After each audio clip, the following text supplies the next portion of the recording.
All right, Dees, we've seen 2 of your videos in a row. Let's watch a third one. Classic WoW unreleased abilities. Abilities that never came out. Let's check it out. Over 20 years old, and the modern game today, in comparison, is virtually unrecognizable. Recently, we had taken a look at the unreleased zones of Classic WoW. Today, we're heading back once again to check out the abilities that never made it to release. What the heck was that? So strap in, grab yourself a snack, and let's rewind time way back to the patch of 0.5.3 as we're about to explore the abilities of the alpha version of World of Warcraft. Okay. Now, just before we get into it, I need to mention that the abilities in this patch only went up to level 40. It was still very incomplete, and some of the abilities on here were later implemented into future expansions, but it's still fun to look at what could have been in a vanilla setting. We also won't cover every single minor spell change. We will focus more on full abilities that never released, or abilities that did release but in quite a different state. Okay. So let's first start it off with the talent system, because the talent system was nothing like the one we're used to. Instead of having talents that were aimed at specific specs, everyone had access to very similar talents. This system worked very similarly to training a hunter's pet, where you would have talent points and spend them on boosting your character's base stats, resistances, defenses, and so on. You get the picture. I'm so happy they moved away from that system. I think that would have made the game way worse. I would much rather have talent trees like this that is different for every class than like talent points like this. Like, no way, right? There was a part of me that really would have liked this alongside the talent trees that we got, because it could have made for some really cool customizations. At this point, there wasn't really many racials just yet. Some races had their typical resistances, dwarfs had fine treasure, undeads had their underwater breathing, and broken version of Will of the Forsaken. But there was one racial here that was created that definitely never saw it through to release, and that was the Tauren racial called Bull Rush. Instant cast, 5-minute cooldown, greatly increases the running speed for 30 seconds. And when it says greatly increases, it's not messing around, because I have no clue what percent increase this is, but I don't think I've ever really witnessed a Tauren sprint around quite like this before. Maybe? It's got to be along the lines of 100% or so, and the fact that it's 30 seconds is insane. This would have no doubt been absolutely broken. Yeah, that would have been But disgusting. Now let's move on to actual class abilities, and started off with the Shaman. Molten Blast hurls a molten blob of fire at the target, sort of like an early version of Lava Burst. Lightning Storm blasts all targets within 8 yards with bolts of lightning, dealing damage and then dealing more damage over time while channeling. This is basically the Druid ability Hurricane. Yeah. Another ability that got stolen from Shamans was Thunderclap. As we all know, warriors ended up getting this ability, but it definitely made sense why it was at first a Shaman spell. Nature damage as well as the idea of being able to tank. What? Ghost Wolf was different back then too. Bro, if Shamans had Thunderclap, they would actually be like decent tanks. Dang. They got skamazed on that ability. Holy moly. Tip says it can be used on friendly targets, and it doesn't say how much of a speed increase Ghost Wolf gives, but it feels like it's a lot faster. Along the lines of 60% probably. They also had a spell called Shock, which was an instant lightning attack. This was before they created Frost, Fire, and Nature Shocks though. Right, and here's a big one. A spell called Ethereal Form. Makes a friendly target immune to physical damage, but unable to melee or use physical abilities. It's literally a blessing of protection, but for Shamans. Oh my I'm guessing this was removed because they wanted stronger identities for Shamans and Paladins as a whole. As for totems, for someone who plays retail, in retail, do Shamans have ethereal form? I feel like they do. I feel like that's a thing in retail. I haven't played retail in long enough to not know any, or yeah, I don't really know. But I feel like we Ascendants, they don't. What am I thinking of? Oh, they have Burrow. I'm thinking of Burrow maybe. They go underground in retail and they're immune to damage. They got like an immunity. There are some here too. We have the Serpent Totem, pretty much the same as Syrian Totem, but looks way cooler. The totems in general actually, I thought, just looked way better too. Not sure why they didn't stick with this. The big totem that never got released was the Invisibility Totem. What? Summons an Invisibility Totem at the feet of the caster for 1 minute that turns nearby group members invisible. Just imagine the kind of Stranglethorn sneak attacks you could pull off with this bad boy with your party. Aside from this, Shamans also had quite a few buffs. Fire resistance, nature resistance, spirit armor, unyielding strength, just to name a few. All of these were pretty much converted from buffs into totems for the release. But that's enough of Shamans, let's talk about a real class. and that's the Paladin. There were A quite real a few class. changes to the Nice. Paladin, one of the biggest being the seal and judgment system was yet to be implemented. So seals were kind of like blessings. They were mostly 5-minute buffs like blessings we know, but there were some that never released, such as the Seal of Wrath. This was a 15-second buff causing the target's melee hits to heal themselves. Seal of Fury, a 15-second buff causing the target to generate 50% increased threat, pretty much the predecessor of Righteous Fury and can be cast on a target. And Seal of Righteousness, which was a 1-minute buff to consecrate the target's weapon to deal extra holy damage to undeads. These shorter seals did replace the 5-minute buffs, and my god would it have been tedious to keep on top of these, especially the 50% increased threat that you'd have to spam on tanks. Hammer of Justice was called Fist of Justice, and at the low level of only 34, you'd already have access to a stun that lasts for 8 seconds. Well, look at that Judgment slash dance. was in the game, Holy but it was crap. instead basically an instant cast Holy Wrath. There was a healing aura, increases the health regeneration of the party but only works out of combat. Honestly, this sounds complete ass. Resistance aura though was excellent as it flat out increased all resistances rather than just one. Divine Shield lasted longer, had no 15 penalties, and only a seconds. 2-minute cooldown. Oh my People gosh. cry about bubbling classic, just imagine this version. Yeah, that'd be nuts. Paladins had 2 resurrects in the alpha. The first one was called Resurrection and basically served as the same purpose as the one we got today. And there was another one called Redemption, which is an hour-long cooldown, but resurrected the target with 100% mana and that's health. kinda cool. Paladins also had access to Crusader Strike. The What? Retribution dream that never got to be. It was a lot different though, as it increased the holy damage taken by the target, stacking up to 5 times. Now, correct me if I'm wrong, but I think this is how the Crusader Strike debuff worked from the mobs in Scarlet Monastery. And lastly, we have Holy Strike. Your next melee attack deals a burst of holy damage, similar to how Heroic Strike works, and it would convert the entire damage from the swing into holy damage. So if you combine those, that would actually be like crazy burst. Talking about Heroic Strike, let's move on to the Warrior. Okay. Now, honestly, Warrior is pretty much the same. It had some abilities that were called different things, such as Sundering Strike for Sunder Armor, Punishing Blow instead of Mocking Blow, with a little change that you had to be behind the target, and Heroic Strike was just called Strike. The only ability on here that warriors have that never made it to release was Inner Rage, a simple ability where you just instantly gain 50 rage. The stances were slightly different though in terms of how they worked and generated rage themselves. Battle stance, you would generate rage like normal when you hit and get hit. Berserker stance, you would only generate rage when you hit an enemy. And defensive stance, where you'd reduce the rage decay out of combat and only generate rage when you are hit. These stances of course sound horrible and would be absolutely terrible rage gain in nearly all aspects of the game. And lastly, another tiny change was to Battle Shout. It used to also increase the damage for range attacks as well.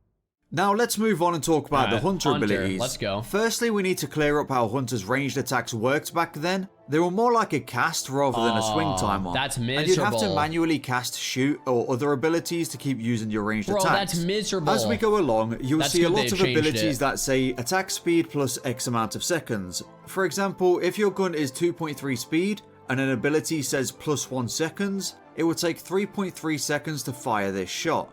Hunters also used to use focus. Wait, hunters used focus in classic alpha, and then they went to mana, obviously, and then retail took them back to focus at some point. I never knew that. Wait, so hunters originally were focus. That's full circle, like 10 years later. That's wild. As a resource before they decided to use mana. Focus slowly regenerates by standing still, and even if you move an inch, you'll lose all of your focus. What? Bro, that is the worst resource ever. What? You just move and your whole focus bar is gone? Generates by standing still, and even if you move an inch, you'll lose all of your focus. That's Now, with awful. those points covered, let's jump into the actual that's so abilities bad. and start with Charm Beast. Charm's a beast for 1 minute. This basically mind controls the beast so you can control it as a pet. You couldn't use this ability, however, if you already had an active pet. Beast Call. Call the targeted beast that will not call for help. I honestly have no clue what this is, how it works, or even if it works on the alpha, as it seemingly does nothing. True Shot. A precise shot that deals extra damage with a cast time plus 1 second. This is probably an early version of Aimed Shot. Quick Shot, instantly fire your weapon for increased damage. Doesn't need any focus or any cast time, but does require you to briefly stand still. Sniper Shot. Fire a long range shot at the enemy for a massive amount of increased damage. 60-yard range. This bad boy had a 60-yard range. That's sick. But it did take an attack speed plus 5 seconds to cast. That's cool. Blinding Shot. Reduces the target's chance to hit by a lot, like 75% a lot, with a plus 1 second on its attack speed. Silencing Shot. Quite simple, silences the enemy for 8 seconds. Running Shot. A shot that can be performed while running with additional damage. This was actually quite powerful because even instant shots at this time required you to be stood still. Fire Shot. Instant attack with increased damage and converts all of the damage to fire damage. This did require a reagent called Fire Tar. Explosive Shot. A shot that deals increased damage and explodes AoE. Very similar to the one that we got during Wrath of the Lich King, but it did require an explosive shell to cast. Starburst. This is basically flare but requires an explosive shell and has a cast timer of weapon speed plus 1 second. Then we have Actual Flare, which also requires an explosive shell but it's an instant cast and only works around the hunter. Frost Shot. A shot that deals frost damage. I think if Blizzard kept hunters this way, hunters would have been the worst class in the game. Like, you have a lot of powerful shots, but you have to stand still for all of them except one, and your focus goes to 0 if you move at all. So in any PvE encounter where you have to move, like in Naxxramas, AQ40, in any PvP encounter, World PvP, Arathi Basin, Warsong, Alterac Valley, like in any type of gameplay, this would have sucked. This would have been awful. And slows the target, so kind of like a concussive shot with damage, but it's not an instant attack. And it required a Frost Vial as a reagent. Stalking. Target can always be seen even through all invisibility and stealth. Also highlights the target on the minimap, very similar to Hunter's Mark, but without the ranged attack bonus. Cool. Pathfinding. The Hunter leads the way, granting movement speed to the party, very similar to Aspect of the Pack, except it doesn't include a Daze. And lastly, we have Summon Pet. It takes 10 seconds to summon your tamed pet in line with Warlock pets and has a 2-minute cooldown. So as you can see, hunters were drastically different and I am absolutely sick of saying the word shot. I honestly don't know if I like this version or not. It would definitely suck to need this many reagents to cast common spells, that's for sure. But let's move away from the hunter now and go on to mage abilities. Here we go. Firstly, we have Summon Water Elemental. Yep, the Burning Crusade Water Elemental was in the alpha. What? It doesn't have a pet bar though, but it would have been cool to see. Another Burning Crusade End Talent Tree ability is Slow. Slows the target's movement speed and attack speed. Invisibility, another Burning Crusade spell, but slightly different. 3-second cast time, no cooldown, 5-minute duration, but it can break randomly. I do wonder if they kept these abilities out of vanilla specifically for balance reasons, because they clearly thought they would. Let me say that again. Mages would have been OP with all this stuff, but they're not OP. Mages are not OP. Okay. Were good abilities, else they never would have brought them back for the Burning Crusade. Counterspell was quite a lot different and definitely pretty broken. Interrupting a spell would lock the caster out of that specific spell for an entire minute. Lastly, mages also had Sleep, which has a cast time and puts the target to sleep. 1 minute This kick. was later replaced by Polymorph. Rogue time, and oh boy, if you thought rogues had enough CC already, you are not ready to hear about the alpha version of Rogue. Trip. A kick that knocks the enemy down, deals a bit of damage, awards a combo point, has no cooldown, and can be spammed. Gouge. Basically the same, but again, has no cooldown. Bro, what is that? Trips the enemy, causing damage, knocking them down, no cooldown. Bro, I think if Trip was in the game, Peekaboo would have won BlizzCon. That's what I think. Like, bro, are you kidding me? You could just spam Trip over and over. Can you imagine this? Can you imagine this? And can be spammed. Holy crap. Gouge. Basically the same, but again, has no cooldown, can be spammed. Garrote. Stuns the enemy and does damage per combo point. The stun is 10 seconds per combo point. But at least it's a channel, I guess. Blizzard balanced to a T. Sap also awarded 2 combo points. Sprint lasted much longer for 30 seconds. Evasion though did make it to where you couldn't attack, similarly to being bopped. And lastly, rogues had Feign Death. This originally wasn't a hunter ability, it was a rogue ability. Rogues did however need the reagent called Death Capsule to cast Feign Death. Let's move on to the Druids. Bro, Druids had rogues would have been so OP. Mages would have been so OP. Hunters would have been the worst class in the game by a mile. This is nuts. a few changes on the alpha, but it's mostly towards feral druids. Let's first go over the non-feral abilities. Nullify Poison. The target is immune to poison for 45 seconds and is cured of all current poisons. Holy shit, this is quite strong. That would be OP. And to think it was probably planned to go up to 1 minute for max level is crazy. Abolish Magic. Abolishes all magic on the friendly target and prevents any magic from affecting the target for 5 seconds. This is a little weird. It affects buffs as well as debuffs, so it's kind of like a double-edged sword. Fury. The Druid's attack speed is increased by 20% for 10 seconds on a 2-minute cooldown. Honestly, this is quite a nice damage cooldown. Wait, is that cat form? That looks like a hunter pet. It's actually kind of cool looking. It's like a panther, yeah. For cat form. Man Tracking. Shows humanoids on the minimap for 1 minute while in cat form. Pretty simple. Battle Roar. This is basically the same as Battle Shout. Honestly, I have no clue why they didn't keep it in for feral druids. Surprise Attack was basically the same as Pounce. Cat form also had a spell called Disembowel, which was pretty much the same as Rake, but just a much more gruesome name. Play Dead. This is the feral druid's Feign Death, because as we know, cats are very similar to rogues, and rogue had Feign Death. Druids also did need to use a death capsule to use this ability as well. And lastly, we have Bear Hug. Yeah, this one's Costs funny. 50 rage, and while channeling, immobilizes the enemy and the druid for 30 seconds. This does not have a cooldown, so as long as you could gain rage, you could spam this ability.